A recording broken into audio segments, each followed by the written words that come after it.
everybody. Welcome along to the Event Industry News podcast. My name is James Dickson, wishing you all a very good morning, afternoon or evening, wherever or whenever you join the podcast from. And on today's podcast, we welcome Charlie McCloskey. Charlie is the head of digital at ICC Belfast, joins us from their offices today. Charlie, welcome to the podcast. Thanks very much, James. James, it's great to join you. We're going to be talking with Charlie today about some interesting ways that the ICC Belfast have been utilising their marketing channels and specifically their digital marketing channels to drive revenue and exposure for the venue, and looking at how two quite distinct sides of their business, the entertainment and the conferencing side, can learn, I suppose, from each other. Charlie and I were talking off air prior to today's episode and prior to hitting the record button, and I think we're going to have some really interesting topics of conversation today. But yeah, Charlie, thanks for joining us. First time guest on the episode. Tell us a little bit before we get into the actual topic of conversation today, what being head of digital at a place like ICC Belfast actually means. What does it see you do on a day-to-day basis? Well, ultimately, James, I'm responsible for devising and delivering the digital strategy for the organisation. I joined the organisation in April 2018, and it was the first time we'd ever had a head of digital. We were digitally enabled in that we had e-commerce websites for the entertainment side of the business. We had our email marketing, our social media platforms, but we never had a strategy to back that up. Mm-hmm. So for the past 18 months, I've been working on devising a strategy and then ultimately rolling it out, and now looking at the next 18 months and developing our roadmap and what that looks like. Digital, it's a very broad term, but I bring it back to one thing, and that's improving the customer experience. Mm-hmm. Trying to look at how through your digital channels you can make it a more seamless experience for customers, whether that's people who are prospective customers or people who have booked business, booked tickets for an entertainment event. Sure. And how we can make it, we can fulfill their needs or wants, make it more aspirational. The past 18 months, I've delivered 3 new websites. We have totally transformed our approach to marketing, taking a digital first approach. And that extends out to email marketing or social media, sure.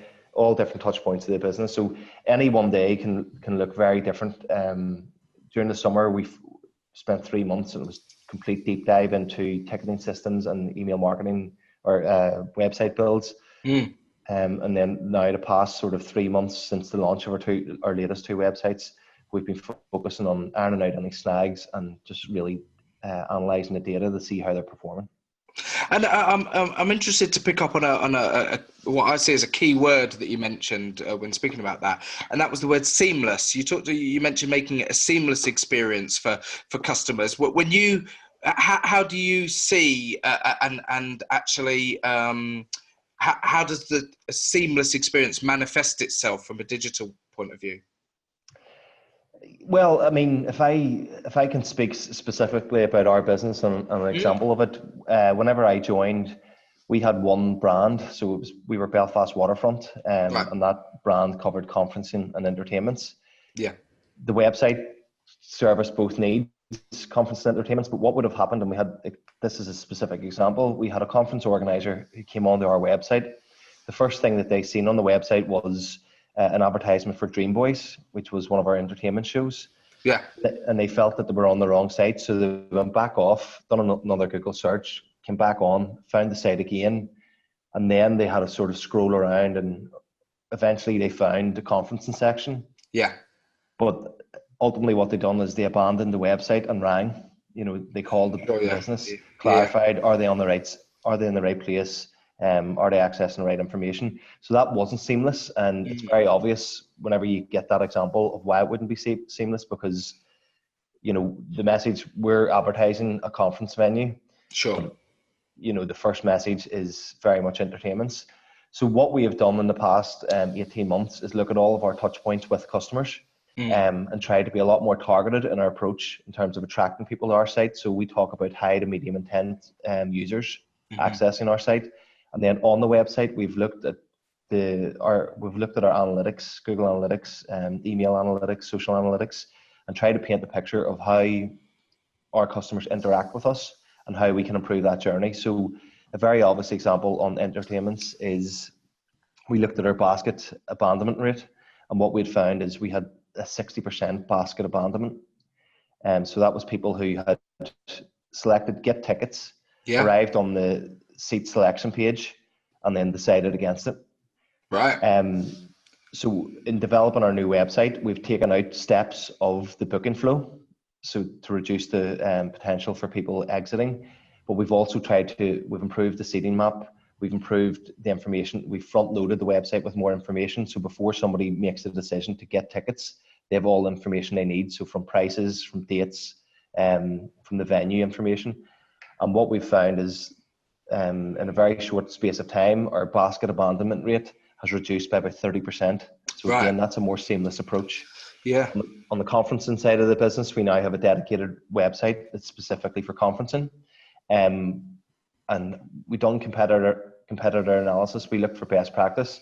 And one of the things that came through for us is the easiest websites to navigate were the ones that had the simplest structure. Sure. Yeah, absolutely. Yeah. We very much prioritize the organize section because we had a fair idea most people would be coming to our site to organize an event. Yeah. And then thereafter we focused on our 4 pillars. So we have venue accessibility, venue suitability, and the destination appeal. So Belfast itself, how does it meet the needs of conference organisers or delegates? And you mentioned obviously your job role, just to recap, head of digital, and you joined April 2018. Did you say? Yes, I did.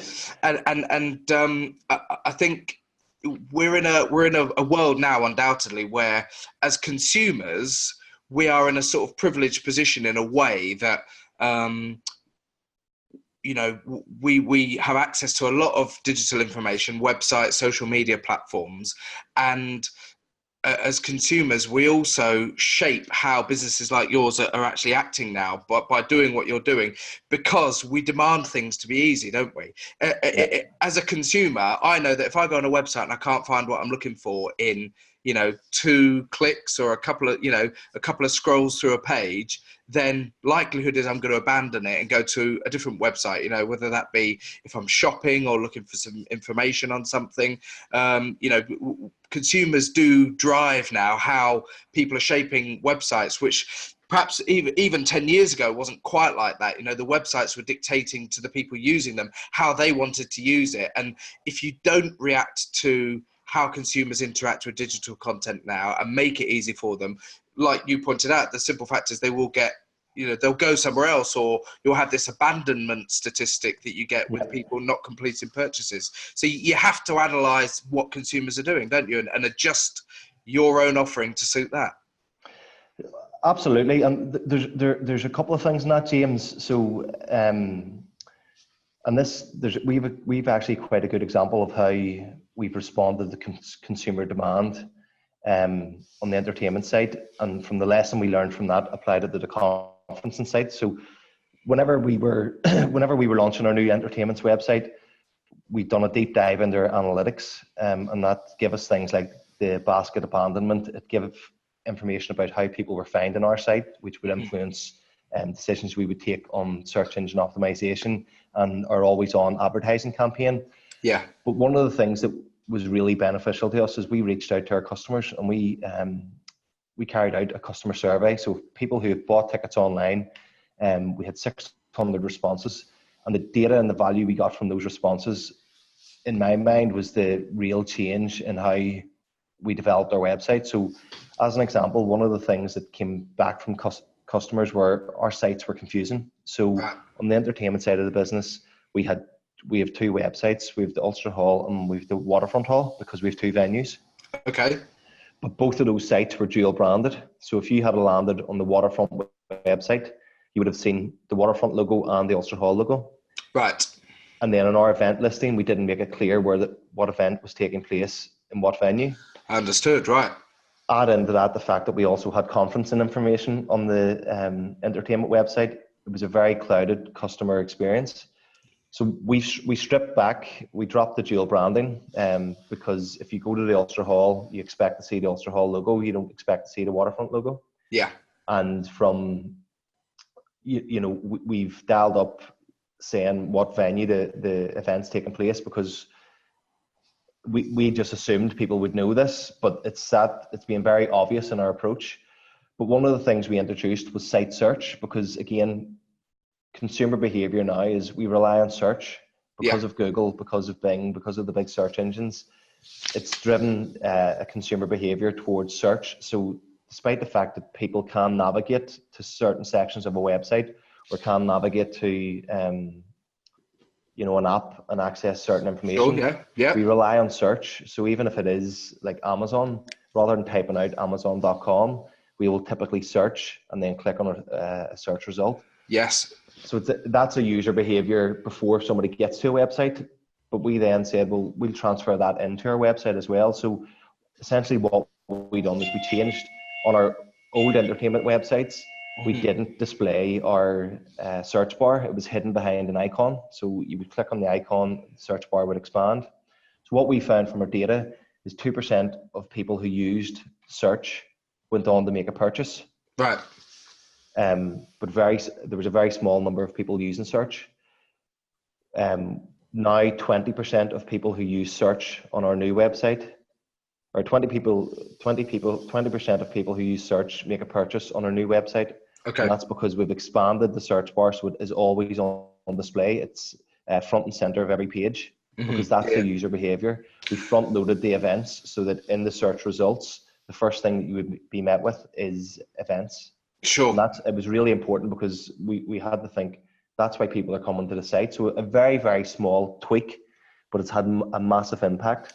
So something else that I picked up on as well when you were talking about the Ulster Hall and the waterfront and having sort of dual branded websites, which is something you got rid of. You mentioned that you just, the business assumed that people would know which one was which, and et cetera, et cetera. But part of the rebranding or the rebranding of the venue, where you have the ICC now, the I presumably means international. And if you're attracting international audiences, whether that be for conferences or for entertainments, you can't assume that they're going to know, because they won't have that local knowledge, will they? You have to make things accessible and understandable and clear to international visitors if you want to be a genuine international venue.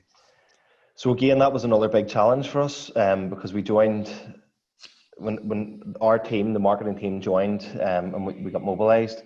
The big thing that came back from the research that we got carried out was that whenever we're in market trying to pitch for conferences, or we attend the likes of IMEX Frankfurt, when people were seeing Belfast waterfront, they assumed we were like a hotel or a much smaller space than what we actually are. Yeah. They didn't recognize us as an international convention center or something of that capability.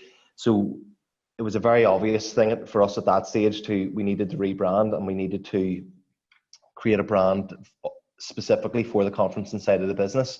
Yeah. And it's had a massive impact on conferencing, because it's very clear of A, our capability, and B, of what we represent.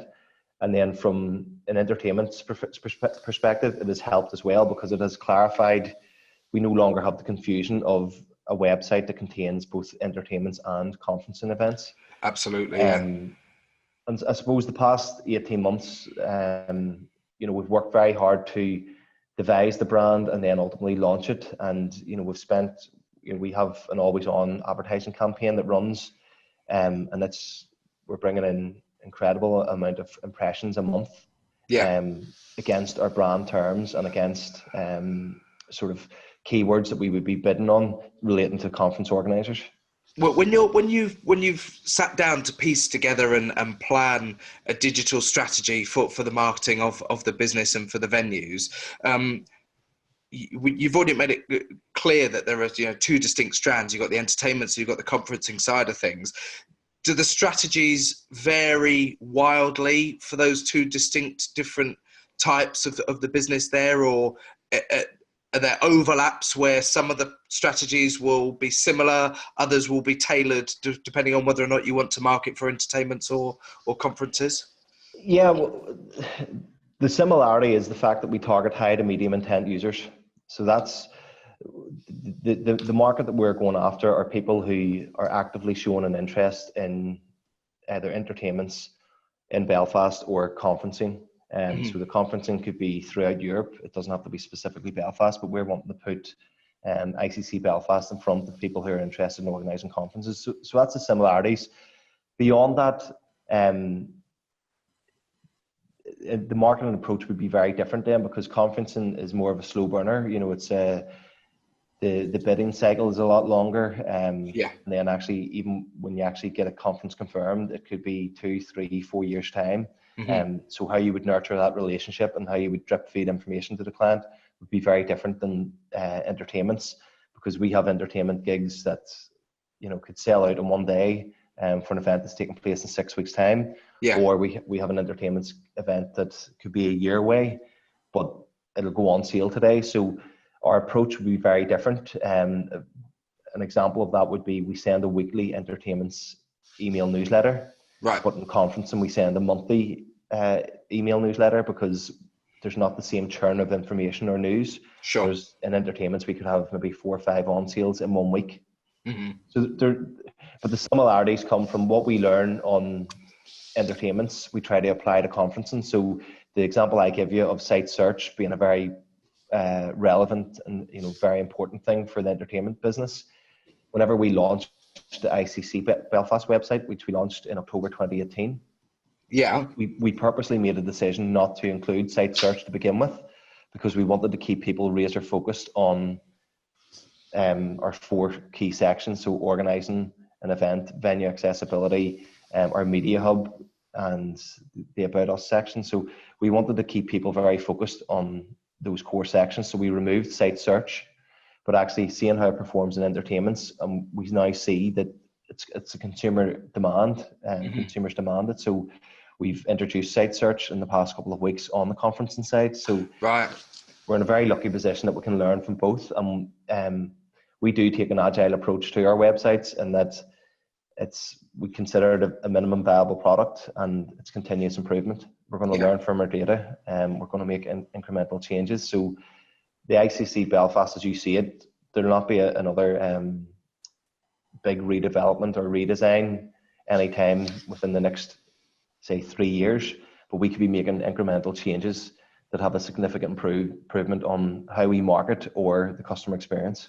Do you think, as somebody whose job it is to look at these digital platforms and you know, dare I say it, knows a ton more about it than I do, the comparison with social media platforms is significant now. Go back sort of 10, 15 years ago now. So you built a website and it was a very static affair. It would have its layout, it would have its tabs, you know, home, about us, contact us, whatever it may be. You would design it, you would put it up there, and then that's it. It would pretty much stay the same. And as businesses have now integrated social media platforms, and you take Facebook as an example, you know, businesses like yours may be posting multiple times a day on their Facebook page, which means that Facebook page is constantly evolving and changing. It's never the same from one day to the next. And I guess websites have pretty much had to sort of go in that direction as well. They have to be entities now that can be, as you said, sort of slowly evolved and tweaked and constantly refined, both from an optimization point of view, but from a usability point of view as well. You're 100% right. And I think the biggest change within the past 10 or 15 years, so I've been working on digital for 15 years now. During that time, I've done 8 or 9, I think it's 9 website redesigns, 3 of which have came in the past 18 months. But the big thing that has changed in that sort of 10 or 15 years has been access to data. So we're a lot more informed. So before, you know, 10, 12 years ago, the site that you were launching was based upon, you know, senior management, what they thought looked good, or what they felt was most relevant to the business at that time. It was very driven then by the marketing team to be, you know, aesthetically pleasing. Whereas, and the data piece never really came into it, or wasn't as obvious as it is now. Whereas we're living in a time now where there's so much data available that if we ignore it, you're ignoring your customers. So we have our customer data, but we also have the analytics, and it's really important that you learn from that on a continual basis. And as I say, what we're doing, we're making incremental changes, which ultimately, as a business, we'll avoid the need for the big bang website redesign, which is very labor intensive, very costly. But it's very impactful on the end user, because typically when you launch a new website, if it's e-commerce, you will notice a dip in e-commerce revenue, simply as your repeat customers get used to the new user interface, the new layout. Social media has been responsible for an awful lot in the past couple of years, and the biggest challenge I see with social media is how to cannibalize each other. So a few years ago, it was all about Twitter and the instant messaging, the microblogging. It then switches, the greater focus is on Instagram. We've now moved into WhatsApp, where it's not essentially a social network, but it's instant messaging. It's quick response, quick replies. But what I think, my feeling on the social media piece is I think you should be treating social media as an extension of your website. So you shouldn't be looking upon social media as, you shouldn't be looking at social media as a marketing platform as such, but rather an extension of your website. And what I mean by that is you're providing the likes of Facebook with enough metadata in terms of your company information, links, address details. You're able to upload events, upload announcements, posts about your business. The imagery and the videos you share should be, so our policy is we'll not share something on social media unless we would be willing to publish it on our website. So that sort of sets a standard in terms of the quality of imagery. So essentially it is just an extension of our website, and it's a route in. I actually look at social media from a conferencing side of things as our brochure. Yeah. So we aren't going to convert somebody on social media. Somebody's not going to look at an ICC Belfast social media post and then decide to book a conference. But what will happen is if somebody comes across the ICC website or the ICC online advertising, their next protocol might be to look at our Instagram feed or look at our Twitter feed, and that's our brochure, and just browse and see the type of content that we share, the type of events that we host. And for me, that's what we try to achieve on the conferencing side from social. Entertainment's very different because we actually can convert on entertainments. Of course, yeah. The likelihood is people will spend more time browsing Facebook than they will browsing our website. So if we can get into their feed with an up-to-date announcement about the latest on sale or the latest release of tickets, then there's a high probability they will convert. And just on that, something that we brought in on our entertainment website, we introduced a thing called social cards, which it's open graph data that we share from our website with our social networks. So whenever we add a link to one of our social posts, it pulls through a very nice image and a clickable area. By adding that on to our social media accounts, the engagement with our links has grew by almost 100%. Right. Okay. Sorry, so for those of you who are listening to the podcast, that there were just some people walking into Charlie's office whilst he's in the middle of recording this. So we continue. Sorry, Charlie. Apologies. Yes. So by adding in the social cards, not only does it look better visually, but the engagement that we've been getting with our posts now is far higher because there's a bigger clickable area. The visual appeal is better. And we're getting about 100% more clicks on our social media content. So people coming through to our website from social, which is the biggest challenge because quite often people on the social networks, they set out to keep you on their channel. Yeah. Something that I've never actually asked this question before, and I'm sure that you're probably the man to give us some insight into this. Email subscriptions and people who actually are willing, with all of obviously the introduction of GDPR, changes in data protection regulations, people just becoming a bit more protective about their email address. I'm curious to know whether or not actually there's not a spike, but there's a better chance of people liking and following your Facebook page than there is now of them subscribing to an email newsletter. which actually makes the argument of having accessible content and ticket purchasing and things like that via Facebook even stronger now, where we sit, you know, at start of 2020, than having email subscriptions for newsletters. Again, it's a very interesting topic. So we purposefully, on our entertainment website, we purposefully removed our email subscription option. Right. And one of the reasons for that is when we looked at the data on our old site, we had very few people signing up to our email from our website. Yeah. But we looked upon it as well as that was an alternative way for somebody to transact with our website, whereas we actually wanted people transacting via buying tickets. So right. we removed the noise of an email sign-up option, just so the only sort of call to action on the page is buy tickets or get tickets. Okay, yeah. So you're probably wondering, how do people get onto our email database? If somebody emails us and specifically requests, we'll add them on. Mm-hmm. But actually, our email database is fed by our customers. So as you buy tickets, we ask the question, do you want to sign up for our email? Our database exists of about 50,000 people at the minute. So they're all people who have previously bought a ticket. Sure. And one of the things that we've noticed in the past 18 months is the growth in our email marketing revenue has been incredible. So we came from, I'll withhold the figures just from financial sensitivities, but we were talking about very low sums, like below £1,000 we were bringing in a month. Right. To now we're bringing in, the highest we've brought in a month is over 40k.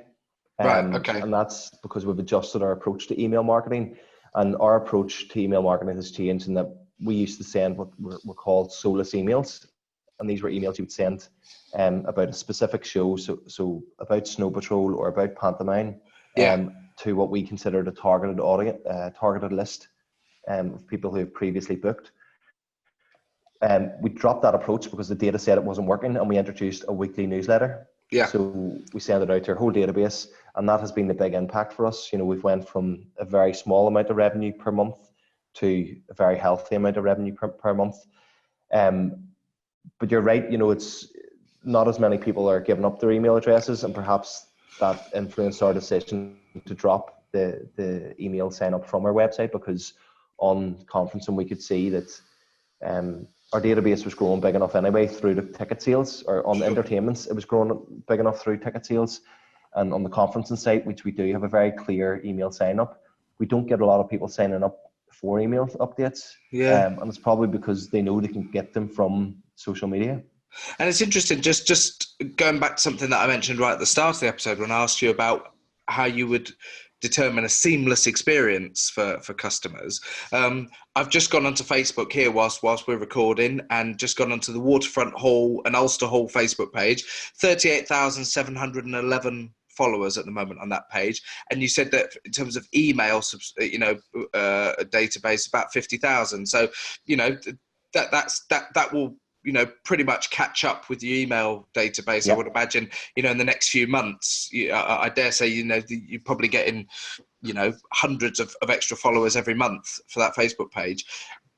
If somebody is on that Facebook page or sees something pop up in their Facebook feed for an event at one of those two venues, they can click something, but remain within the Facebook platform to continue that experience. If somebody gets an email, I know it's still the simple act of clicking a link, but it's actually going to take them out of their email platform and put them into a browser. Yeah. And so when we go back to this question that I asked right at the beginning about making it seamless, little things like that, people may not pay much attention to, but actually as consumers, we subconsciously notice how easy it is to just navigate from a link within a platform to a link that takes you to somewhere else completely. And I guess that this is exactly the sort of thing that you've been talking about today, isn't it? That try to make it as easy as possible, which ultimately is a revenue driver. Well, it's the same as on our new ticketing system that we launched in August. We were able to build in Facebook login. Mm-hmm. So users now can log in via their Facebook details. So it's one click and they're logged in. There we But go. again, it's seamless because you're not having to think about your username. What email address did you use? Was it your work or was it your personal? What password did I use on this occasion? Or do I need to update the password? Just by using that Facebook login, it's just much more seamless. And the data suggests people are a lot more accepting of that. You know, they're a lot more, they realize that obviously GDPR was a massive thing and it perked up people's attentions to the data that people hold or, you know, contain on a certain individual or user. But equally, the sort of web savvy people, they realize that if this data is being used correctly, it'll improve my user experience. It'll improve the offers that I get. It'll speed up my transactions. You know, so like this one-click checkout on Amazon, it's incredible. Like if you'd have thought 2 or 3 years ago, would have you used that? You know, you'd have maybe said no because I would like to check what address it's going to, what billing details they have. Whereas now, you know, certainly for myself over Christmas, you're buying presents. I've used it on numerous occasions in the past month. Me too. You know, it's something that you learn. You build trust in things like this. You know, when contactless payments first came in, you know, people. Yeah. I know loads of people. Oh no, I'll not use contactless payments. You know, I'm very skeptical about that. Oh no, it's just dangerous. You know, how do they know? How do you know how much money's actually been taken? I like to put my card in and put the PIN number in.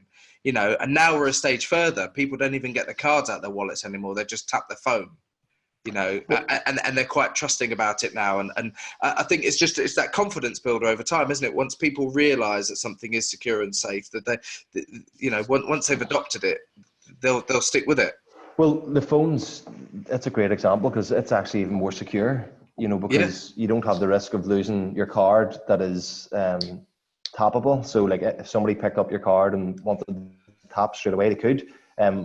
If you lost your card, whereas with your phone, the security's built in now that if people try to hack into your phone, it'll delete all the information. So it's totally secure, you know, and it's a lot more secure, and it's where we're going. Everything. I mean, I've set myself a target that within the next 18 months, I'll not need a wallet. You know, and in the past 18 months, I've went from having quite a chunky wallet down to quite a slimline. Sure. Takes up very little pocket space because the pocket space is being taken up by my phones now. Well, when you think about it, your phone is your wallet now. You know, we're evolving to the point where we you know, for years we've carried around two devices, two things. So, you know, a wallet and a phone.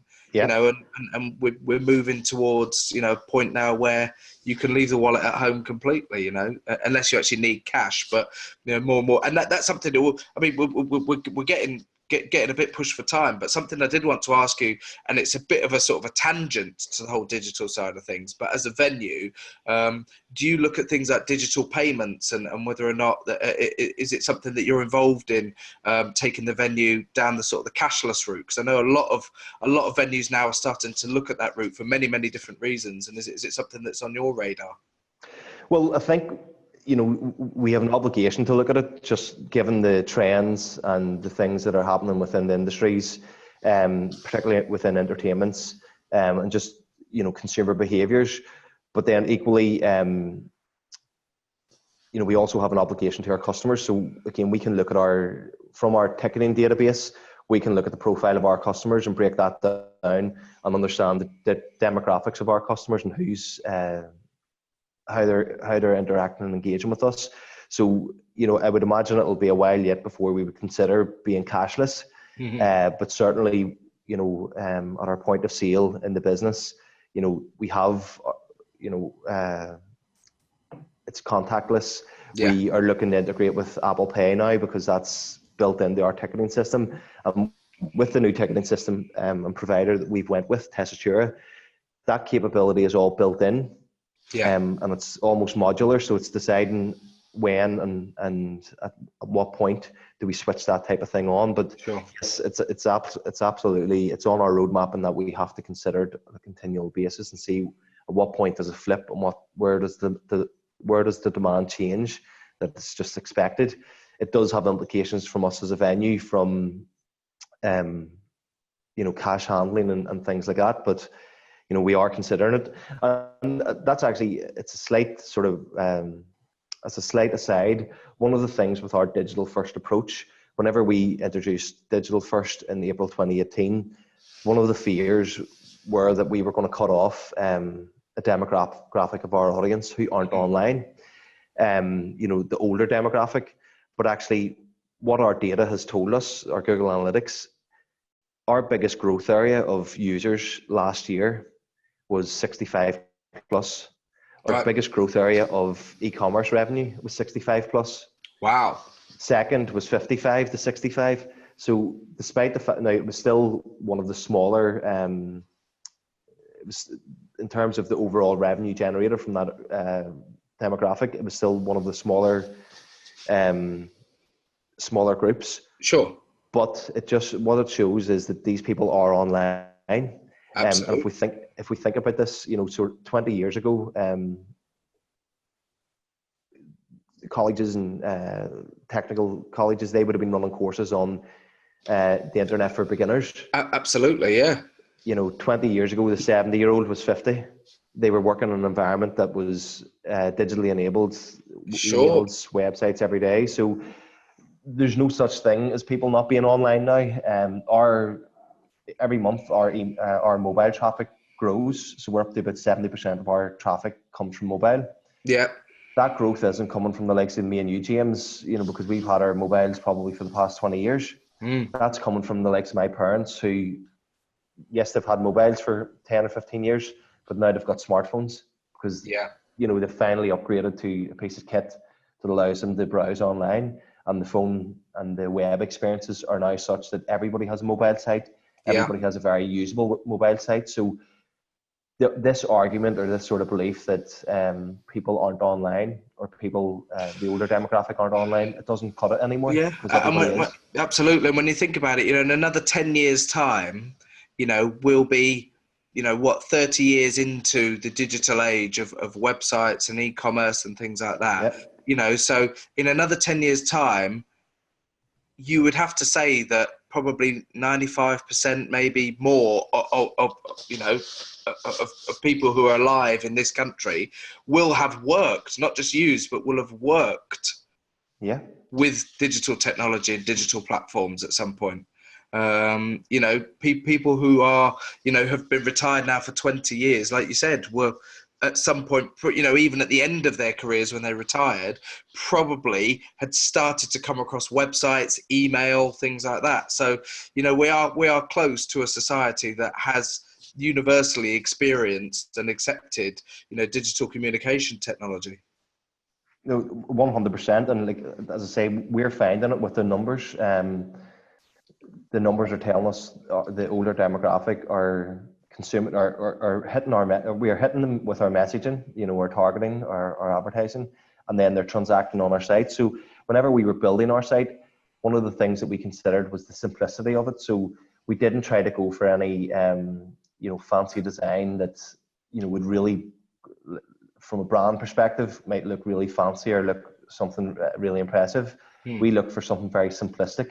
And as I say, from the entertainment side of the business, we talk very much about how we facilitate the acts, we facilitate the experiences. So we don't have to be, our brand doesn't have to be front and center of everything, because the brand, the bands and the artists that we attract endorse our brand. Sure. And that's how we get that brand recognition. But so we've went for a very simplistic approach online to make it accessible for an 18-year-old through to 65-year-old, 70-year-old. There's no limits on it.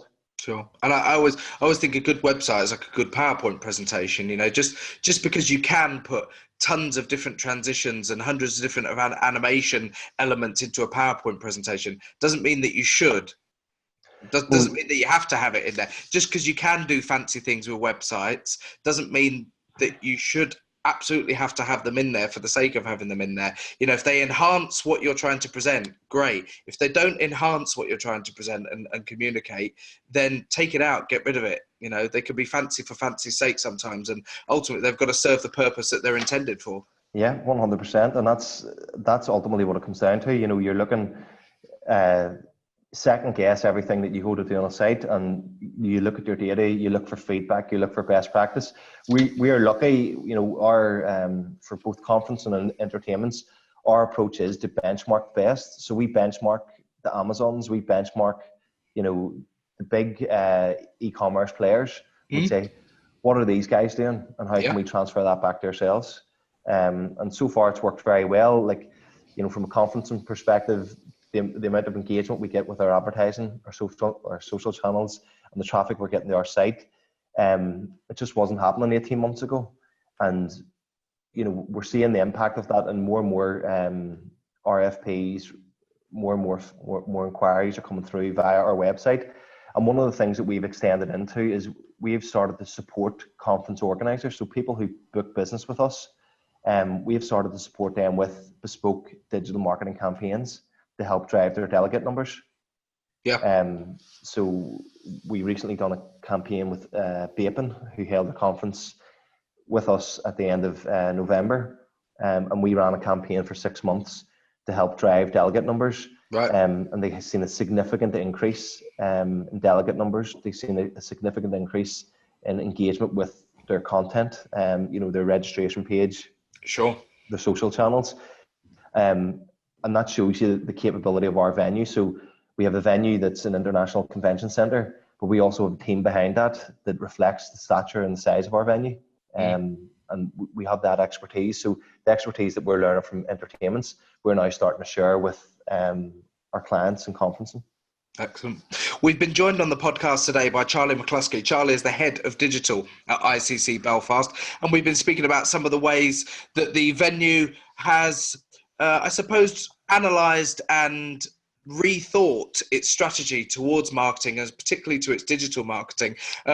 Charlie, before we finish up today's episode, if people want to find out a bit more about some of the things that you've been talking about today, get in touch with you guys, maybe we could have the website addresses for the 3 new websites that you've overseen and that we've spoken about in today's episode. Give us some of the key addresses that people can visit if they want to find out more about what you're doing. Okay, so on conferencing, it is iccbelfast.com. And then our entertainments, we have 2 brands. We have waterfront.co.uk and ulsterhall.co.uk. And if you have any sort of inquiries, you would like to find out more information, our email address is iccinfo@iccbelfast.com. Fantastic. And as I alluded to during today's podcast, I went on to Facebook and just did a quick search for both ICC Belfast and for Waterfront Hall and Ulster Hall, and you'll find social media pages. And I'm sure if you do the same on Instagram and Twitter and whatever social media platforms you're using, you'll be able to find out a bit more about some of these venues. If you're watching a video of today's podcast, via eventindustrynews.com. Don't forget to go to your favourite podcast downloader, and you can listen to audio-only versions of all of our previous episodes of the podcast. Of course, the flip side to that is if you are just listening to the audio version of today's podcast, you can go over to eventindustrynews.com and watch all of the video versions of our previous episodes. And whilst you're on there, you can check out some of the latest news, features and happenings on eventindustrynews.com. Which brings us to the end of today's episode. Our thanks once again to Charlie McCloskey, Head of Digital at ICC Belfast. Been great talking to you today, Charlie, and we'll see you again on the next episode of the Event Industry News podcast. My name's James Dickson. Goodbye.